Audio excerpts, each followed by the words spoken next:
TV, la télévision de la jeunesse et des bonnes valeurs.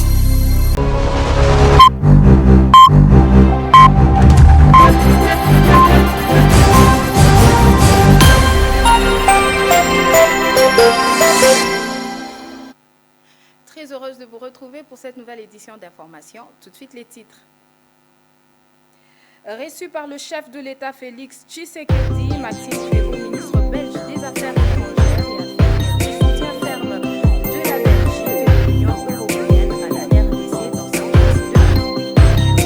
Et puis la première ministre Judith Suminwa Tuluka prend part à la 9e conférence internationale de Tokyo sur le développement de l'Afrique à Yokohama du 20 au 22 août. Près de 5000 participants venus vers l'horizon. Et puis en RDC, les épreuves nationales de fin de formation professionnelle débutent ce 20 août 2027 en rassemble 34 600 candidats, dont 12 547 femmes, d'après le ministère de la formation professionnelle. Bienvenue si vous nous rejoignez. Le président de la République, Félix Antoine Tshisekedi Tshilombo, a reçu le mardi à la Cité de l'Union africaine le vice-premier ministre, ministre belge des Affaires étrangères, des Affaires européennes et de la coopération au développement, Maxime Prévost, en tournée politique et humanitaire dans 4 pays de l'Afrique centrale et orientale. Suivez. Plus de 2 heures se sont écoulées lors des échanges entre le président de la République démocratique du Congo, Félix Tshisekedi, et le ministre des Affaires étrangères belge, Maxime Prévost. Au sortir de cet entretien, le ministre belge a affirmé que la Belgique remettra les violences dans l'Est de la République démocratique du Congo à l'ordre du jour du Conseil de l'Union européenne. Pour la situation sécuritaire qui prévaut à l'est du pays, Maxime Prévost a réaffirmé l'engagement ferme de la Belgique et plus largement de l'Union européenne dans les efforts de paix menés par la République démocratique du Congo. Pour lui, la Belgique veut remettre le conflit militaire de la RDC dans l'agenda européen poussé par les Belges. Pour rappel, une dizaine de responsables de graves violences dans l'est de la République démocratique du Congo avaient été sanctionnés par l'UE en mars dernier, et parmi eux, les dirigeants du groupe rebelle M23 soutenu par le Rwanda. Le président de l'Assemblée nationale, Vital Kamerhe, s'exprime sur l'accord de Washington et la déclaration des principes de Doha. C'était hier mardi 19 août au Palais de la Nation que le chef de la Chambre basse a porté une déclaration qui souligne le décalage entre les engagements diplomatiques et la réalité sécuritaire persistante en République démocratique du Congo. Suivez. Puis les 2 processus de Doha, c'est-à-dire Washington qui met ensemble le président Tshisekedi et Kagame bientôt, mais à travers leurs émissaires déjà un accord de principe avait déjà été signé. Les M23 et les gouvernements ont signé aussi une déclaration de principe, mais nous avons tous constaté que cela n'a pas changé grand-chose sur le terrain. Donc les efforts doivent être faits et d'autres acteurs doivent être associés à cette démarche qui doit être globale. Quand je dis d'autres acteurs, la République démocratique du Congo doit se saisir de cette question. L'Afrique au premier plan avec l'Union africaine, l'Union européenne qui nous a accompagnés depuis longtemps et qui était à la base de la résolution 2773 ne doit pas être oubliée.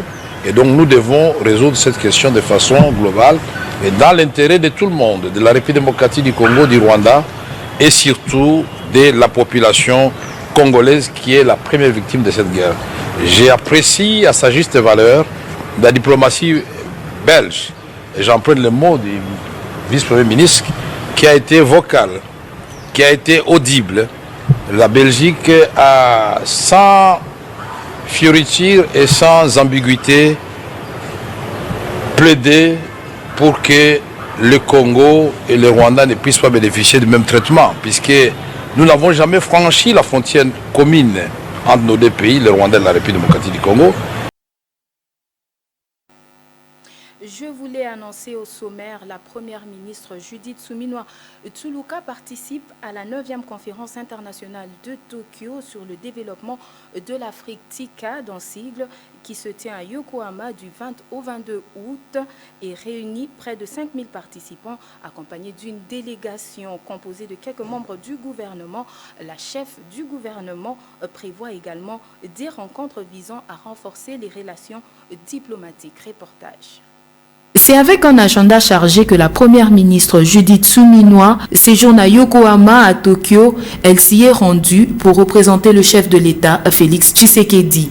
Le numéro 1 du gouvernement congolais porte à son agenda, en charge des consultations diplomatiques, les dossiers de sécurité et de développement. À ces assises, la première ministre a été reçue par le président angolais Joao Lourenço, également président en exercice de l'Union africaine. Au cœur des échanges, les défis sécuritaires dans la région des Grands Lacs et la nécessité d'une action concentrée pour soutenir les processus de paix en cours. J'ai eu l'honneur de rencontrer le président Lourenço, président de l'Angola, mais aussi président en exercice de l'Union africaine. J'ai eu l'opportunité de lui faire part d'un message de son homologue et frère, le président Félix Antoine Tshisekedi. Et nous avons évidemment passé en revue la situation sécuritaire du pays, le processus de paix qui sont en cours aujourd'hui, non seulement l'accord de Washington, mais le processus de paix à Doha. Et nous avons eu aussi à échanger sur différents partenariats, accords commerciaux que nous avons déjà ou que nous sommes en train de finaliser avec l'Angola. Bien avant, la première ministre congolaise a eu un échange bilatéral de haut niveau avec le président de la Commission de l'Union africaine, Mohamed Ali. Ils ont également échangé sur la situation sécuritaire qui prévaut dans l'est de la RDC. Le président de la Commission de l'UA, à son tour, a salué les efforts congolais et a réitéré l'engagement ferme d'accompagner la RDC vers la stabilité.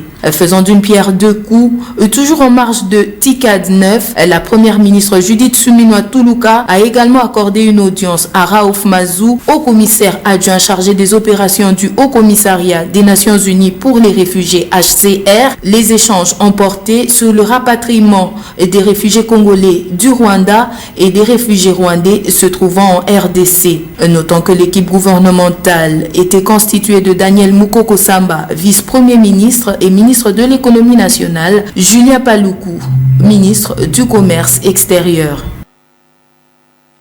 Le ministre du Budget a tenu une réunion d'évaluation du projet de loi des finances pour l'exercice 2026 en présence des administrations financières et du ministère des Finances. À cette occasion, le vice-premier ministre, ministre du Budget, a exprimé l'ambition d'atteindre 13 milliards de dollars de recettes courantes pour l'exercice à venir. Dodi Bambi nous a recueilli ce propos. La réunion qui vient d'avoir lieu rentre dans le cadre du processus d'élaboration du projet de loi des finances de l'exercice 2026 et son Excellence, Monsieur le vice-premier ministre, ministre du Budget, Adolphe Muzito, vient de réunir les administrations financières, bien sûr avec le ministre des Finances, et la discussion a porté sur la projection des recettes de 2026, le bouclage après les conférences budgétaires qui ont été organisées du 28 juillet au 11 août. Il accentue son objectif sur d'abord les recettes courantes qui ont été projetées dans la loi de finances rectificative à 9,9 milliards de dollars américains et il compte atteindre 13 milliards en 2026. À tous les niveaux, il y a les droits, taxes et redevances du pouvoir central. Il y a aussi les impôts, droits, taxes et redevances des provinces et des entités territoriales décentralisées. Et lorsqu'on paye l'impôt, on permet justement à l'État de disposer des moyens pour financer les infrastructures scolaires, sanitaires, routières et autres, et de subvenir à toutes les dépenses courantes, le financement des salaires et n'est-ce pas, de fonctionnement des services publics. L'ONG Human Rights Watch accuse les rebelles du M23 AFC d'avoir perpétré un massacre de plus de 1400 civils dans 14 villages et zones agricoles situés près de Binza dans le territoire de Rutshuru. La majorité des victimes seraient issues de l'ethnie Hutu. Suivez.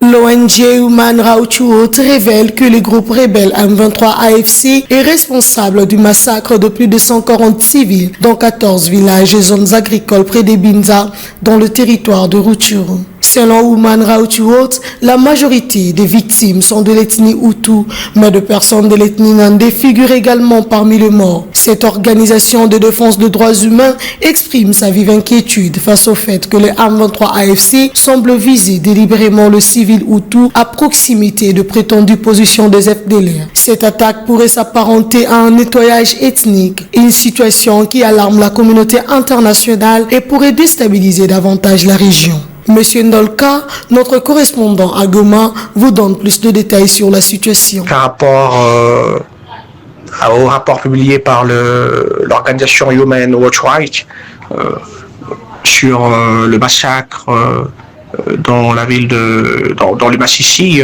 dans le Rutshuru, parce qu'il n'y a pas eu de massacre à Goma exactement, mais dans le Massissi, dans le Rutshuru, où ce massacre aura été perpétré, que ne confirme pas ce genre de situation.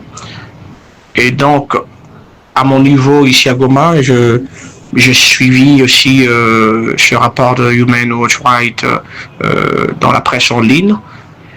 Et donc, je ne sais pas vous confirmer exactement ce qui s'est passé. En plus du massacre de Binza, d'autres attaques ont été signalées ce mercredi 20 août, notamment dans des églises causant la mort de dizaines de personnes. Les FARDC dénoncent des attaques répétées du groupe armé et promettent de répondre à ces provocations. Les épreuves certificatives nationales de fin de formation professionnelle débutent ce mercredi. Cette cinquième édition se déroulera du 20 au 31 août 2025 en République démocratique du Congo. Le ministère de la formation professionnelle rapporte que 34 600 candidats, dont 12 547 femmes, sont attendus pour ces épreuves. Suivez. Mesdames et messieurs du monde de la formation professionnelle en République démocratique du Congo, chers apprenants, vous qui êtes prêts pour passer les épreuves certificatives, je me présente aujourd'hui devant vous pour vous faire savoir que le gouvernement de la République a pris toutes les dispositions pour que cette fois-ci, les épreuves que vous avez attendues à la suite de la prorogation vont se tenir effectivement du 20 au 31 août 2025 sur toute l'étendue de la République démocratique du Congo.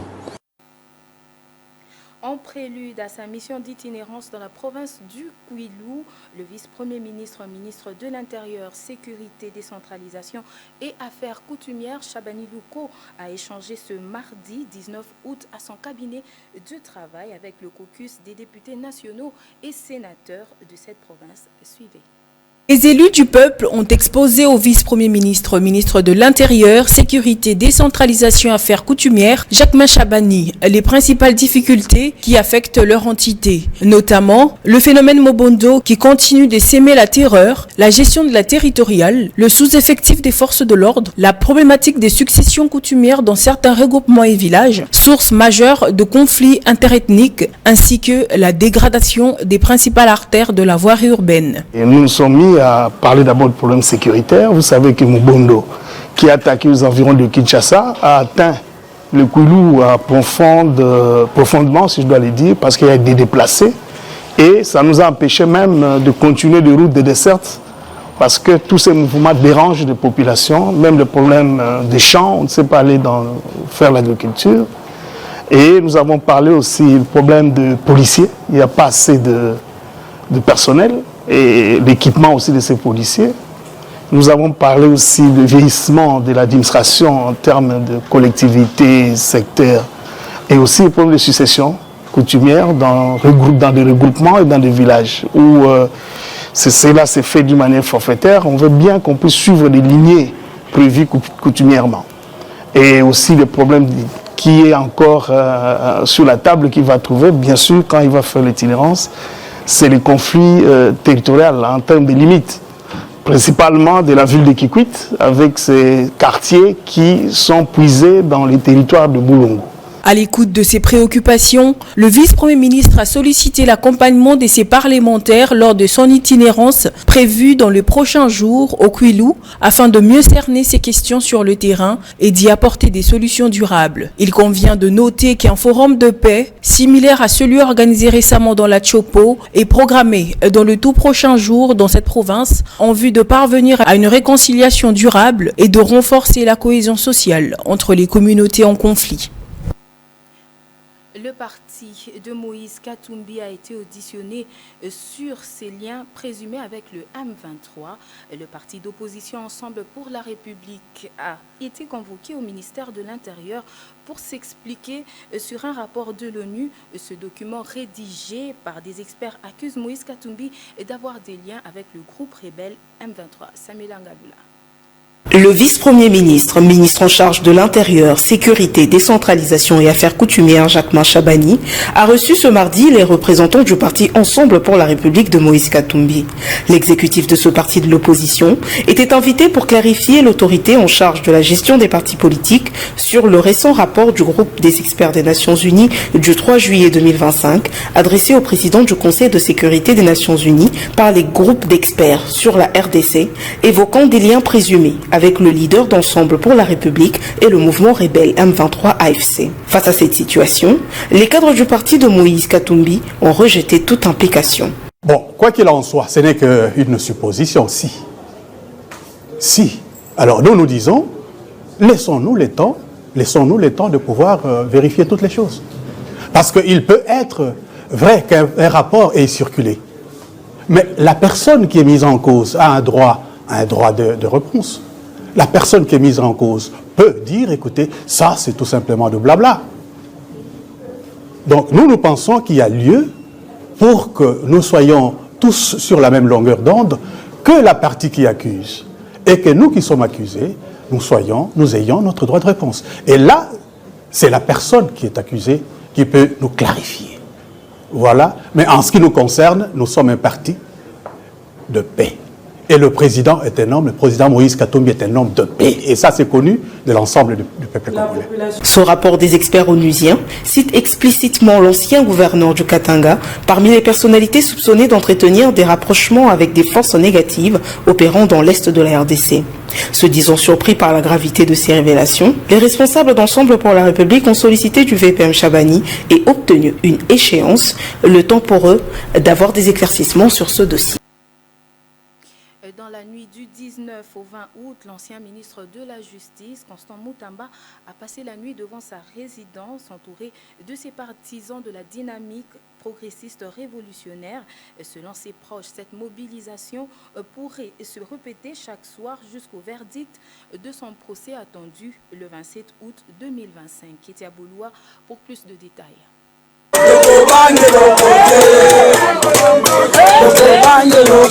C'est au rythme des chants et des danses que la résidence de Constant Moutamba a été entourée la nuit dernière. Compatissants, voisinage, partisans de la dynamique progressiste révolutionnaire, tous s'y sont mobilisés pour le soutien moral de l'ancien ministre de la Justice et garde des Sceaux. Une mobilisation qui n'est pas prête à taire sa voix, car pour certains, elle pourrait se répéter chaque soir jusqu'au verdict attendu le 27 août. Une situation qui malheureusement n'est pas sans paradoxe. Étant ministre, Constant Moutamba avait fait de la lutte contre la pollution sonore l'un de ses principaux combats. Ce dernier avait signé une lettre enjoignant le procureur de lutter contre les nuisances sonores, combattant ainsi le bruit dans la ville de Kinshasa. Pour certains, Moutamba se retrouve actuellement dans une situation de tapage nocturne, autrefois décriée, perturbant le voisinage. Rappelons que ce dernier est déni de ses fonctions après avoir été accusé de détournement.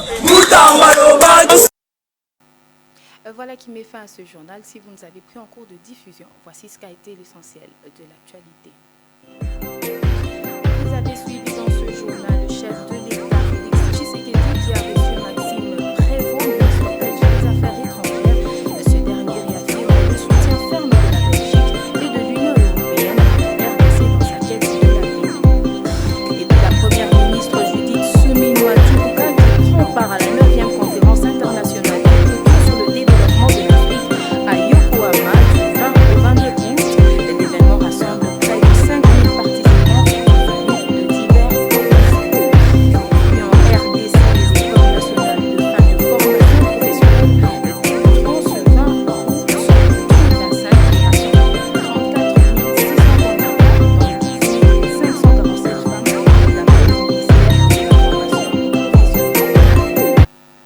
Ce journal est complètement terminé. Merci à l'équipe technique qui nous a aidés à la réalisation et merci à vous de l'avoir suivi et restez fidèles au programme de votre chaîne.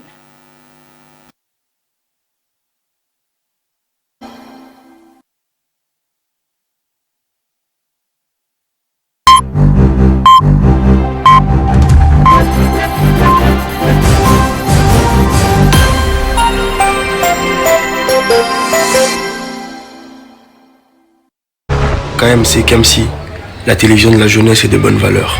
On est ensemble. Comment?